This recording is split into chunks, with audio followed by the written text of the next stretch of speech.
My husband overheard me telling my friend that settling isn't the worst thing in the world. My friend Anna and I were talking about her dating life. Anna is an incredibly beautiful woman and she could have her pick of men. She broke up with her boyfriend because she was out of his league and he knew it.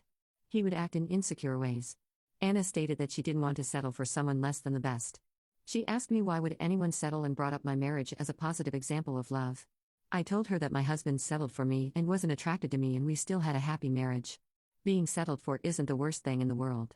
My husband Alan and I are happily married high school sweethearts. He was heavily bullied in middle and high school. When I moved into his hometown in sophomore year, I stood up for him.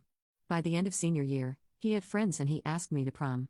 10 years later, we are happily married. However, I know that my husband doesn't find me attractive. I'm naturally taller and more muscular than the average woman. It's a huge insecurity of mine. A year after we married, my husband drunkenly confessed that he didn't find me attractive. He prefers petite women with delicate facial features, but he was grateful for what I did and felt obliged to thank me. Which is why he asked me out to prom, why we dated throughout college, why he proposed. He still loved me very much but wasn't attracted to me. The next morning he was hungover and had forgotten his confession. He doesn't drink much because he doesn't have a filter and tells the unvarnished truth. I felt crushed but our marriage was very good otherwise. I never told him what he said that night. He was a great husband. I don't think most men are attracted to the way I look anyways. I explained this all to Anna and she was grateful for the advice. That night, Alan started crying.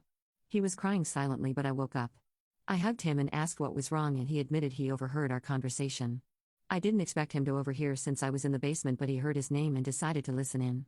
I apologized for hurting his feelings but it just made him sob harder. I don't know what I did wrong / if I did anything wrong. Ida?